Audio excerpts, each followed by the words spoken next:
Monsoon സമയത്ത് എല്ലാവർക്കും അറിയാവുന്ന ഒരു കാര്യമാണ് കർക്കിടകത്തിൽ എണ്ണ തേച്ച് കുളിക്കണം, ചില പ്രത്യേക ഭക്ഷണം ശീലിക്കണമൊക്കെ.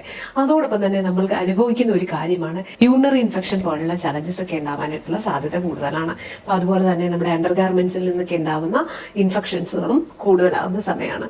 അപ്പോൾ ഈ കുട്ടികളിൽ കൂടുതലായിട്ട് UTI ഒക്കെ ഉണ്ടാവുന്ന കണ്ടീഷനിൽ നമ്മൾ വലിയവരിലും ഇത് തന്നെയാണ് കേട്ടോ. അപ്പോൾ നമ്മൾ ഏറ്റവും കൂടുതൽ ആദ്യമേ കട്ട് ചെയ്യേണ്ടത് ഷുഗറാണ്. UTI പോലുള്ള ചലഞ്ചസ് ഉണ്ടാവുന്ന ബാക്ടീരിയകൾക്ക് ജീവിക്കാൻ വേണ്ടിയിട്ട് ഗ്ലൂക്കോസ് വളരെയധികം ആവശ്യമാണ്. അതേപോലെ തന്നെ ഈകോളി പോലുള്ള ബാക്ടീരിയകൾ എപ്പോഴും DNA ലെവലിൽ നിന്നുകൂടി നൈട്രജനെ എടുത്തുകൊണ്ട് അവർ വളരും.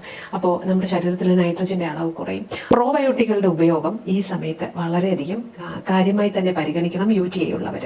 അതേപോലെ വൈറ്റമിൻ C അടങ്ങിയ ഭക്ഷണങ്ങൾ, പേരയ്ക്ക പോലുള്ള ആഹാരങ്ങൾ ഈ സമയത്ത് കഴിക്കേണ്ടത് വളരെയധികം അത്യാവശ്യമാണ്. അപ്പൊ ഇവിടെ എന്ന് പറഞ്ഞിട്ടുണ്ടെങ്കിൽ വെള്ളം കുടിക്കുക, അതേപോലെ തന്നെ ദഹിക്കുന്ന ആഹാരങ്ങളിലേക്ക് നമ്മളുടെ ശരീരത്തെ എത്തിക്കുക. നമുക്ക് വിശപ്പ് കൂടുതലായിരിക്കും, വിശപ്പിനനുസരിച്ച് നമ്മുടെ ശരീരത്തിൽ ദഹനരസം ഉണ്ടാവണമെന്ന് ഒരു നിർബന്ധമില്ല, നിർബന്ധമില്ലാന്ന് തന്നെയല്ല ഉണ്ടാവില്ല.